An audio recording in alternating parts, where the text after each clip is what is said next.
The Canadian women's basketball team is getting ready to earn its way to Paris. The team heads to Hungary to compete at the 2024 FIBA Women's Olympic Qualifying Tournament. That's from February 8th to 11th. Canada punched its ticket for the qualifying tournament when it went 3-0 in November. Canada goes into it ranked 5th in the world. They're in the tournament group 4 alongside Spain, Japan, and Hungary. Victor Lapeña is the head coach of the women's national team, and he joins me on the podcast today. Coach, thanks for coming on the podcast. Thank you very much. Appreciate your this interview. I'm very happy to hear you. Me too. For people who might not be familiar with it, with how it all works, what's it going to take for Canada to qualify for the Olympics here? What's that going to look like? Oh, the team looks great in the last month. We were working really hard. Now we have to face a tough group. As you know, we have Hungary, we have Spain, we have to play against Japan. Three of the best teams in the world. But I feel positive. I feel confidence. I think the team is going to be very, very, very, very ready. And I hope after the qualification, we feel really, really happy because we get to play. So what does that look like, though? What do you have to do? What do you have to get to in the tournament in order to qualify for the Olympics? So we need to get one of the three positions, the first three, so the 3 or 4 qualify. Usually in this kind of tournament, you always have one team that you feel that, okay, we can beat them. Yeah. So in this time, it's totally different. If you think about it, we play against Hungary. It's 14 Eurobasket is the host. Their new generation are amazing, so they're doing very well. Spain, one of the best teams in the world, and then Japan, the current silver Olympic medal. So it's not gonna be easy, but man, I feel very positive. I trust a lot in my players, so I think we'll do it. We'll do it. Awesome. You just finished up training camp. Tell me a bit about how that went. No, it was good to see how the players, those are here in Canada without competition in overseas. We could check them, just to know what is their moment, what they need to keep working in the right direction. And I felt that they are working really hard without the main competition, but all of them are creating the right environment to be ready now in February. Now, obviously, these are players who are absolute pros. You're not working on the basics with them. What are the kind of things you're focusing on in a short period like that to prepare for a tournament like this? Yeah, first of all, the mental preparation is the most important for us. Just to let them know that they are ready. They are a great group of players. And if we align everything, they will play amazing, and this is the confidence. If you feel confidence in yourself, you know that you are able to do the best of the court. So this is what I want, to let them, to make them feel comfortable. Second is just to adjust a playbook, if in any position, because all of them know the playbook, but sometimes when you're long time without to be together, it's not easy for them. Because they are coming from clubs, they have a lot of stuff in their brain. So we have to just to reduce, to adjust, and to perfection something just to be in the right direction. And the most important after this is just to create a good environment, no? To believe in our possibilities and to talk each other, to have a conversation one-on-one with them, to know how they feel, and to try to do my best for them as a coach. And what was your sense from talking to the women about how they were feeling going into this tournament? I think they're going to feel good. It's not easy to face this kind of tournament. It's a lot of pressure for everyone. It's a lot of pressure for coaches, it's a lot of pressure for the program, but especially it's a lot of pressure for my players. because at the Hmm. end of the day, they will be on the court. They will make the decisions. And what I want is to feel that in any scenario, they are ready. For sure, we cannot have everything on the court. It's impossible. But maybe we can create scenarios to feel that Canada basketball is walking in the right direction, in any single game. And because it's my third season, no, it's third season with them. I think it's going to be easier for me to manage them and to help them. You mentioned that this is your third season kind of coaching with them. How are you feeling now? You've had a couple years under your belt. Are you starting to kind of feel more comfortable? Obviously, at the beginning, there's a bit of a feeling out phase. Now, Yeah. do you feel like, okay, I'm in it. I'm ready to go? What I feel is I know better what it means to be part of this program. In the beginning, it was not easy for me because of the language, because of culture. I'm European, I'm Spanish. Everything is different. uh, You know, okay. At the end of the day, it's basketball, but how you manage the team, how you manage the culture of the team, how you build the culture of the team is different. So what I did was to adjust myself to the program, to the players, to the environment, and then to add my ideas, not just about basketball, about how to develop the program, the young players, how to inspire them, with my passion, with my energy, and just to be myself, but a little bit more Canadian now, from the beginning to now. So well, I feel more Canadian right now, and especially because I have 3 kids, and right now all of them are Canadian. How much time before taking this job did you spend in Canada? No, it was first time. Oh wow. I never been to Canada before this experience, so I'm learning a lot of things about Canada. I'm traveling around Canada. I was in Montreal just some months ago, in Vancouver. So it's oh my God, it's fantastic. The culture, how the people open their arms, to say, hey, you are one more Canadian. You and your family are part of us. This is very difficult. I was working in a different countries, uh, and only in Canada I felt that from the first moment you are one more citizen here, one more Canadian, and for our adaptation, the country was amazing. It was awesome to feel that the people was working with me. The people was the school of my kids. The people, yes, that are neighbors. Uh, we felt that these people wanted to help us. So what can I say? I'm sorry, I'm a little bit emotional with that, because I know what it means, or how difficult it was for me and my family to just to move from Spain and to be part of this program. Well, I was just gonna say that's got to make it so much easier. You mentioned how much pressure there is with a job like this to be able to come in and feel, at least some sort of sense of comfort and acceptance right away. Has got to make things a little bit easier in the long run.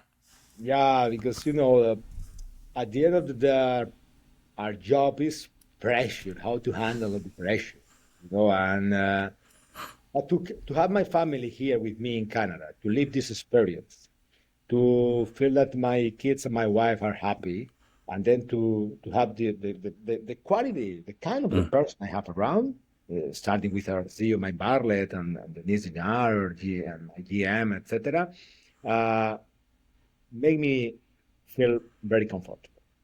you know.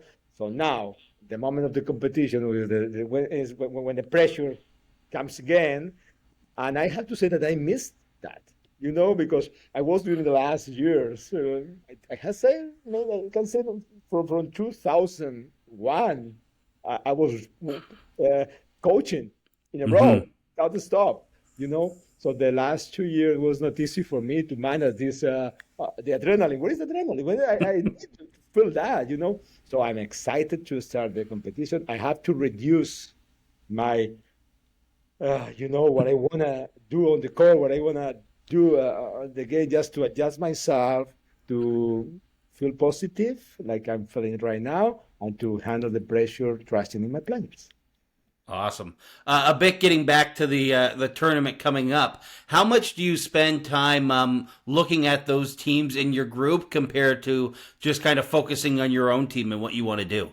I have to say that I'm not a coach that analyze the rival during hours and hours. I want to analyze the rival to feel that I'm ready to compete against them, but I never analyze the rival more than my own team. Because what I like to do is uh, to transmit to my players, to share with my players what strengths we have to beat them, how to play against their weaknesses.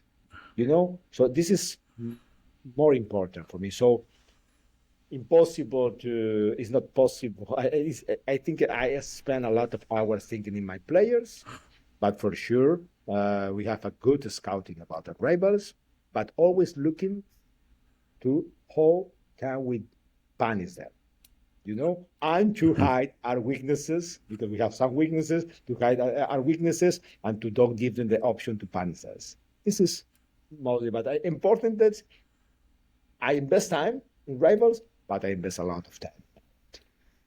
Now, one team you've got a little bit of information on is Spain. Obviously, you coached there many years. What's that going to be like to be kind of going up against them?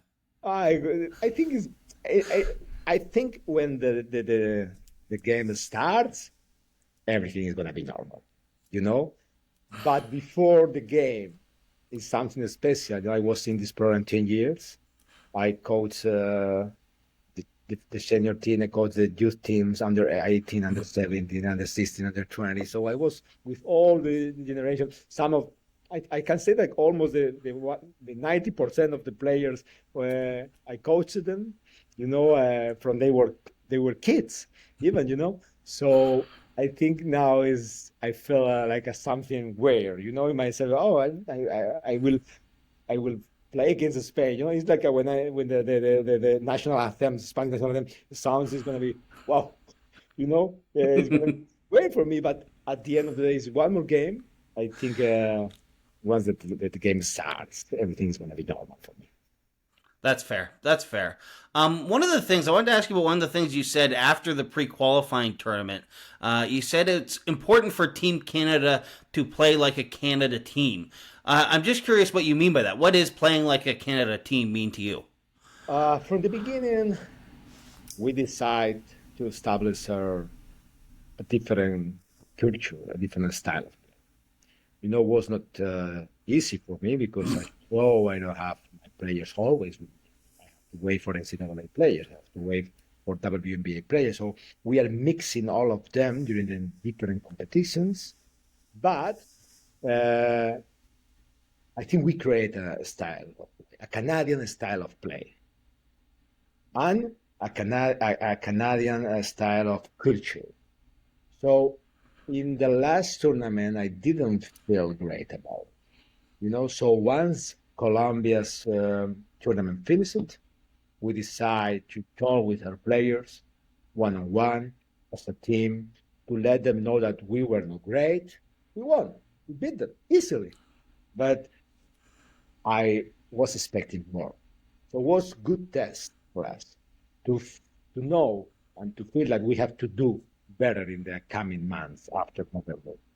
So this is what I want to see on the court in February, that the team play as a Canada team with our principles, with our style, with our connection, with our passion, And then if it happens, I know that it's going to be very difficult for the right people.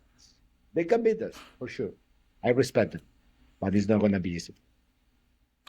So what does that look like then? If people are going to be watching on February 8th and they're looking for the Canadian style of play that you're hoping for, how will they know? Okay, they're doing what coach wants. Yeah.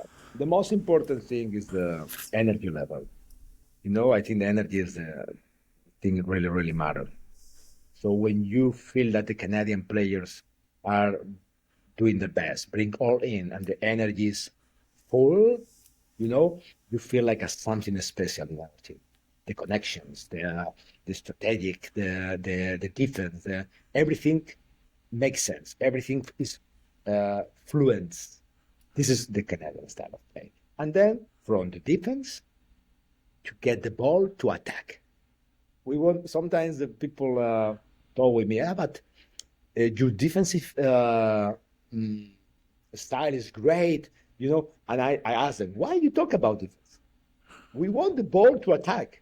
I want to score 90 points every day, But so it's good because the fans or even some professional coaches watching the game are thinking in defense. I'm not thinking in defense, And this is part of our culture. I'm thinking in offense, but to get the ball, you have to defense amazing. You have to create the strategic and the situations to get the ball, to steal the ball, and to attack and attack and attack again. And the second point, and this is super important too, is to be brave.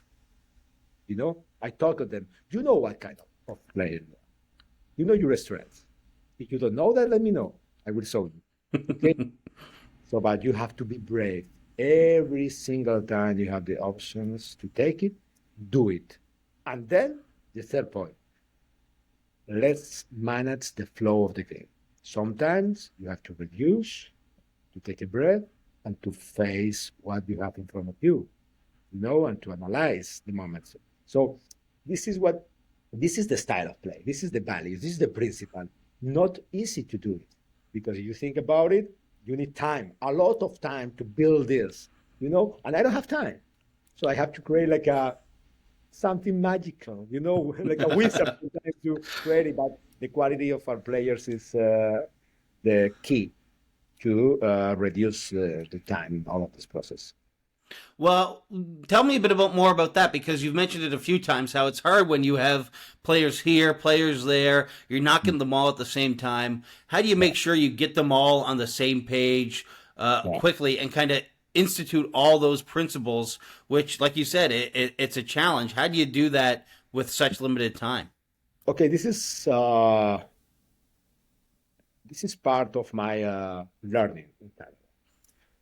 Uh, Allow me to start from a different way. Mm-hmm. Is what Canada or the basketball in Canada needs to be better and to reduce the problem we have to collect the players. Canada needs two things, two very important things. First of all, a professional league, a professional women basketball league, because then the players will decide to stay in Canada once they finish their NCAA time.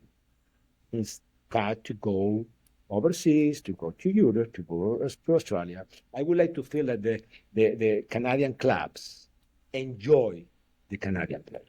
No European teams, no Australian teams, no Asian teams. You know what I mean? This is very important. And then they will be here with me, and I can watch them. Second thing is the WNBA team. Let's talk Raptors team. I don't know, but this is very why because I don't want to see the best Canadian players playing in a different product. Like Minnesota or Seattle. Or, I would like to see all of them in the Raptors team. You know, so with these two things, I think we'll avoid all the problems I have here, except the NCAA, because this is part of the Canadian culture. The influence from USA is a lot. Mm-hmm. So, and now I can talk about this problem, no? The problems I have. During the season, the regular NCAA season, I can have my NCAA players, except those that fight a lot to come with us. Let's see Leticia Mijayer when she was in South Carolina, or now Yvonne Jean. She's coming late, but it's coming. So I don't have Aliyah Edwards or Marcel Russell, or Filipina Way, some players that are very important in our team and program, because their NCAA coaches don't allow them to come.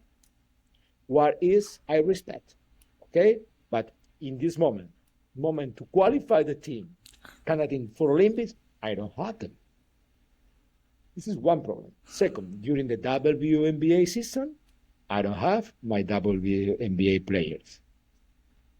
Maybe now in Olympics, perhaps 10 days or a couple of weeks before the Olympics. Mm-hmm. In the America summer, they don't come because their clubs don't allow them to come because the WNBA doesn't stop.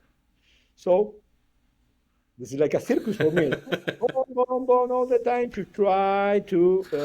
But in the other hand, I can check the young players, players like Kazan Prosper, Silas Schwartz, Toby Vernier, Jasmine Vasco. All of them are coming up. I check in them.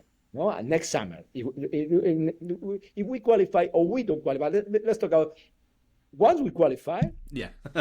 Next summer, I will have my WNBA players. I think around 5 of them. 5. So my plan is to keep building the new generation. So I will call the Savannah Schwartz. I will call and this is the style, step by step, one step at a time, building. And one day they will turn 22 and they will know everything about my basketball and my blood. Perfect. Well, that actually brings me to another quote I wanted to ask you about. When you were first hired, you said the challenge will be to give confidence to the stars of the future while not forgetting all the good that has been done to get to the team to this point. Do you feel like you've been able to accomplish that so far? Yeah, for sure. And Silas Solis or Cassandra Prosper are the clear example. Cassandra Prosper in November played in Paris. In Paris, 2 days before to play our first game. And she called me, Coach, if you are good, after Paris, I will travel to Colombia to be with you there because my coaches allow me to do that. Okay? And Silas Schwartz always say yes to come to Canada. So they are getting experience, You're getting experience. So it's going to be easy, no? It's going to be a tough process. But we have to feel that we are doing the right things, that we are giving them the right experience. And one day they will be the stars, no? They will be the players, the leaders of the team, So my feeling is if we are doing all of this, plus professional league, plus WNBA team, plus all of this, in 5-10 years, we'll be able to compete against USA. Wow. And that's a big challenge too, because you've been on the front lines of those battles. When you were coaching with Spain, you at the 2016 Olympics, I believe you got the silver medal against Team USA. How tough is it to kind of have a juggernaut like that like is just such a huge force, and you know that you're gonna, if you want to win, you got to play them at some point. Yeah, please think about it that in Spain, let's talk about Spain. In Spain, we don't have this kind of athletes, Now it's mixing because the immigration are rising and we have better athletes, in Spain. But the silver medal was the first medal ever in Spanish history, women history, So was something special coming from long time, and was very special because we did it with a great generation, mix of generations. This is what I'm doing here in Canada, So Canada, we have in Canada this kind of athletes, this kind of bodies. Okay, USA are millions of citizens, But in Canada, we have this kind of athletes. Yes, we have to align the program in the right direction. And now we are doing that. We have a junior academy. We are doing a lot of things to give them experience. They have more options to work together when they are under 16, under 17, more time, more time. What we have to do is to give them more exhibition games. You know, Mhm. it's not easy to find exhibition games in Canada because, first of all, or you travel to USA, but you don't play against USA, you play against AAU or something like that. This is not the same level. To travel to Europe is expensive, to travel to South America is expensive, but we are on it. I know my Bartlett is working really hard to get the money that we need to create this environment. Plus, as I told you, professional team, WNBA team, all of this, if we have one day, and this is my dream, we'll get it. And with enough time to develop this, we'll have the right athletes to the right style and the right competition level to play against USA and to look them eyes and to say, we can beat you. We are able to beat you. You know, this is my dream. This is my passion. This is what I want to feel here in Canada for football. And one of the things I think might help get you there is it seems like over the past number of years, one of the real strengths for Canada has been the commitment in the women's program. The players seem to be really invested in playing for Team Canada Mhm. and being a part of this program. Is that something you've experienced so far since being here? Uh, I think what's different is different. I think in the past, just a couple of players played the WNBA, and was easier, to collect the players. Even some of them were news, like Kingo Sher or Nayo Rankov or Miranda Jim to play WNBA. So the new generations are different. Their dream is to get the scholarship in NCAA and then to play WNBA. So I think the commitment is the same, but the past we didn't play this kind of windows. Mm-hmm. The Olympic was always close to the summer without NCAA games, so it was different. And I accept and I understand perfectly uh, family situations, the thoughts, and what the kids want. So I think the commitment is the same, but we have to do is to be patient and to convince them that when the Canada team needs them, they have to say, "Hey, I want to be there." I have to fight to be there.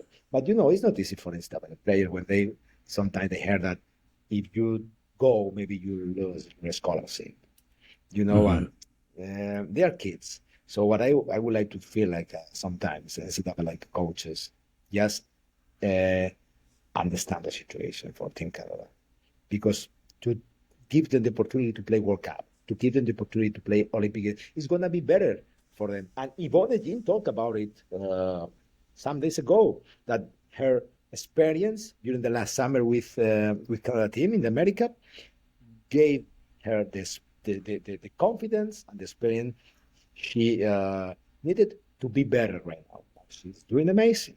Mm-hmm. So we have to work together. And I'm trying to open the conversation with WNBA coaches too, just to, hey, let's work together, because I have to accept their decisions, but I would like to align your development. Absolutely. Getting back to this qualifying tournament, you've got tons of international experience, as we've said. You've got 14 international medals that you've won as a coach. What have you been able to share with the team about what it takes to kind of win at this level? Uh, as I told you before you have to feel confidence in yourself individually and as a team. You know, Second, you have to prepare the games in the right way and able to play at different games inside the game. Because when you play against Spain or Japan, always is a tricky game.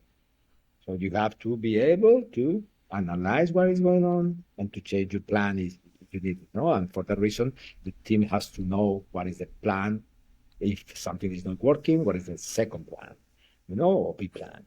And then in any scenario, after win or after defeat, to keep your mind calm and fresh.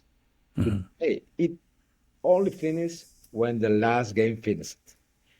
Finishes. No finish before. If we don't win against Hungary, have second opportunity against Spain. And for that you have to have strong mind. For the reason we work a lot in our energizer, in our team bonding. This is important, very important. And this is kind of thing that I learned a lot living here in Canada. The team bonding, the energizer moments for them. And this knowledge I will get forever with me. So this is mostly the 3 or 4 points we need to manage perfect. If the team isn't able to qualify at this tournament, is there a last chance tournament where you'll get another chance, or is this the last opportunity? Yeah, it's the last chance for us. Wow. So I hope it doesn't happen. Anyway, we have to be ready. If it happens because the arrivals are better, let's continue working in the future, because this summer we'll have a lot of good challenge with our youth teams. But I think let's talk about qualify. Yeah. And positive. Okay, we'll see what happens. But anyway, the program continue, and we have a lot of stuff to do. Well, Coach, I really appreciate you taking the time to chat with me. This was a lot of fun. Best of luck as you travel and compete. Thank you very much. I appreciate the opportunity, Philip. It was my pleasure. Thank you.